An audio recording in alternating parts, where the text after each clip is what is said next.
औरतों की तरह गिले शिकवे उन्होंने करने शुरू कर दिए। आपने खामखा मेरी तस्वीर फिट करके औरत बनने का शौक है, औरत बनने का शौक। अस्सलामुअलैकुम वरहमतुल्लाह। सभी देखने वालों का वेलकम है मेरे शो में जिसका नाम है लो सामो।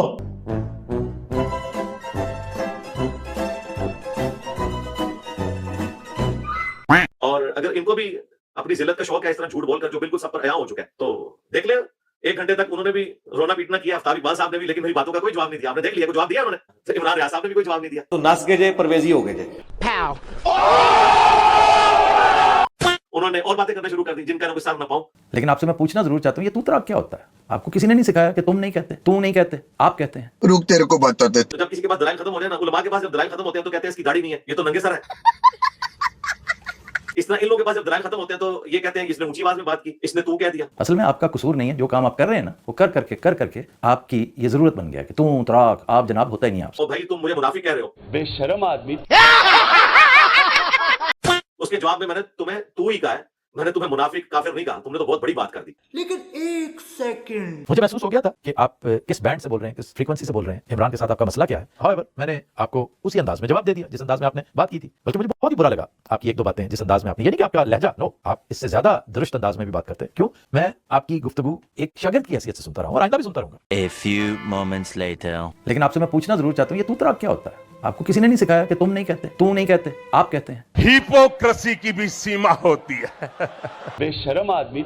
बाल वापस आ जाए तो मेरा तो सबर है। कुरान तो कहता है कि अल्लाह ताला बुराई के साथ किसी का जिक्र पसंद नहीं करता, मगर जिस शख्स पे जुल्म हुआ है अगर वो बुराई से किसी का जिक्र करे तो अल्लाह ताला उससे दरगुजर फरमाता है और बुराई का बदला उसी लेवल की बुराई है। और अगर माफ कर दो तो अल्लाह के हुजूर तुम्हारा अजर पक्का है। तो मैंने उसी लेवल की बुराई इनके साथ नहीं की। मुझे चाहिए था कि मैं भी इनको मुनाफिक कहता और मैं इनके लिए सारी बातें करता। मैंने कहा नहीं, मैं हुस्न ज़न रखता हूँ कि ये शैतान की हत्या चढ़े, इनकी नीयत गलत नहीं थी। इन्होंने ये समझा, लेकिन अब तो माफी मांग लो कि तुमने गलत किया। बस मैं यही कर सकता था भाई, इससे ज्यादा मुझे करने की जरूरत नहीं है। मैं तो इससे ज्यादा, आप देखें कितने उलमा मेरे खिलाफ कितनी वीडियोस बनाते हैं, बस मैं अपना मौके बातें कर देता हूँ, फिर दोबारा से वही बात करते हैं। तो बार बार तो बात नहीं करनी होती। हाँ, नई बात तब होगी जब वो कहें कि हाँ मैं फलां तारीख को हम बैठने के लिए तैयार हैं और इमरान रियाज साहब जिन्होंने ये सारा इनिशिएट किया वो आ जाएंगे और आफ्ताब इकबाल साहब जो है वो एंकर होंगे। यही मैंने ऑफर उसमें रखी थी और मैंने कहा था कि मैंने पहले ये सरप्राइज रखा हुआ था, ये तो अच्छा हुआ कि आपने अपनी खिदमत पेश की तो आप एंकर बन जाए बीच में।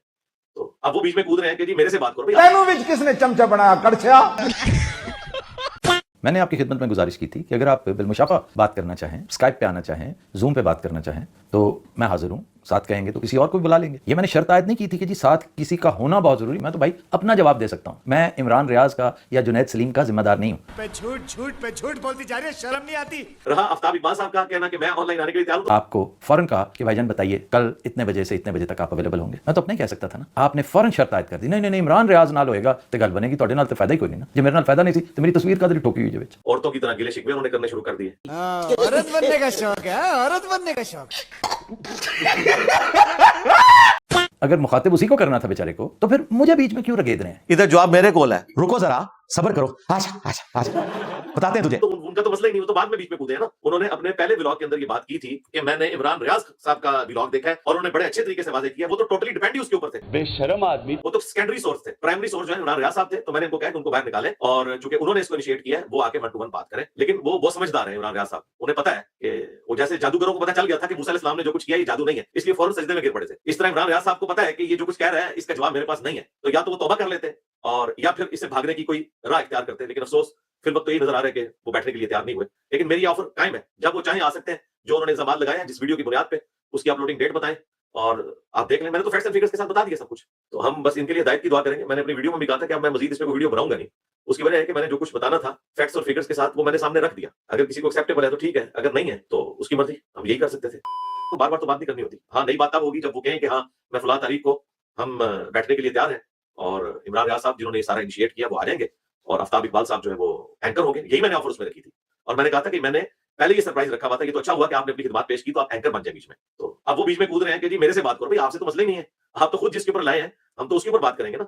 अहमद बरेलवी साहब जिंदा होंगे तो मैं अहमद बरेलवी से बात करूंगा, मैं मुफ्ती मुनीर से भी बात करूंगा। ठीक है, मुफ्ती मुनीर साहब कहें जी अहमद बरेलवी को छोड़ो, मुझसे बात करो, मैं कहूंगा अहमद बरेलवी ने सारा कुछ किया है तो वो सामने आए। इधर भी इमरान रियाज साहब सामने आए ना, वो क्यों नहीं आ रहे?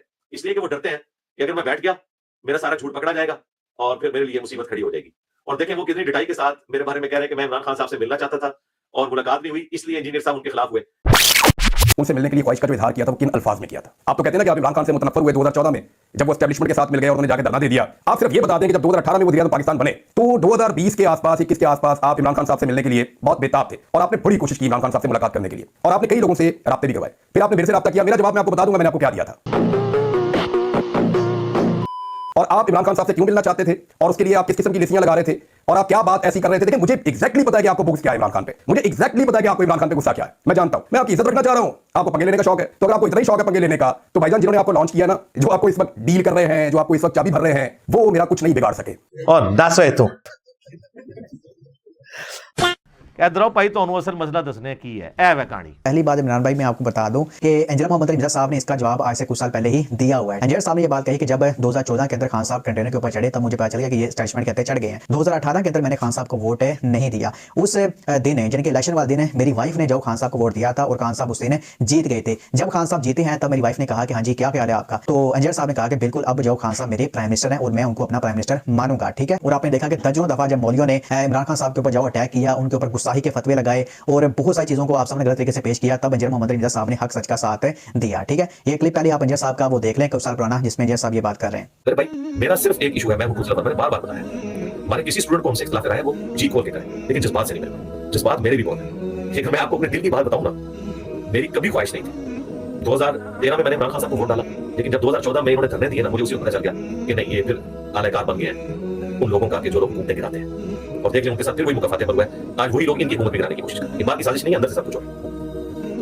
मैं उन दिनों उम्र में था 2014 में, मैंने जब देखा मैंने कहा यार ये मेरा लीडर है, इसने ये क्या कर दिया। फिर मैंने 2018 में उनको वोट दिया, मेरी बीवी ने इमरान खान साहब को वोट डाला। शाम को जब रिजल्ट आया तो मेरी बीवी मुझे कहती हाँ भी सुनो इसके साथ, मैंने कहा इमरान खान साहब मेरे प्राइम मिनिस्टर है, मैंने वोट नहीं डाली, लेकिन अब फर्स्ट डिसाइड हो गया प्राइम मिनिस्टर है। अब जब इंजीनियर मोहम्मद रमजा साहब ने खान साहब की इस तरह जाओ हमायत की और उनको मौलवी जिस तरह उनके खिलाफ प्रोपेगेंडा कर रहे थे, इंजीनियर मोहम्मद रमजा साहब ने उस प्रोपेगेंडा को एक्सपोज किया, तब स्टूडेंट्स ने ये डिमांड करनी शुरू कर दी काश इंजीनियर मोहम्मद रमजा साहब और खान साहब की मुलाकात आपस में हो जाए। जितनी वीडियोस 2019, 20, 21 के अंदर जॉब बनी है ना, आप उन वीडियोस के कमेंट सेक्शन को जाकर चेक कर लें, 5 साल पुरानी जॉब कमेंट्स आप चेक कर लें, जहां पर स्टूडेंट्स ये कह रहे हैं कि यार काश इंजीनियर मोहम्मद रमजा साहब और खान साहब की मुलाकात हो जाए और स्टूडेंट्स रिक्वेस्ट कर रहे हैं कि इंजीनियर साहब प्लीज आप खान साहब से जाओ मुलाकात करें। और जिस तरीके से वो उलमा इकराम के साथ मिल रहे हैं तो आप भी कोई ऐसा मामला करें जिससे आपकी जो मुलाकात हो जाए। ठीक है, तो स्टूडेंट्स ने उस टाइम जाओ आप सामने की डिमांड करनी शुरू कर दी। उसके बाद ही अगर इंजीनियर मोहम्मद रमजा साहब ने आपको कहा होगा खान साहब से मुलाकात करने का, तो इसका बैकग्राउंड जो हजरत ये वाला है। ठीक है, हाँ भाई कैसी लगी आगे स्वाद, मजा आया। मेरी जितनी वीडियोस इमरान रियाज खान ने अपने चैनल से शेयर की इमरान खान साहब के हक में, वो सारी की सारी इमरान खान साहब के वजीर आजम से फारिग होने के बाद है। कोई एक वीडियो भी ऐसी नहीं है जो उनकी जिंदगी की हो, चाहे वो काबे की छत वाला बयान हो, चाहे बाकी बयान हो जिन पे मैं आज तक कायम हूं।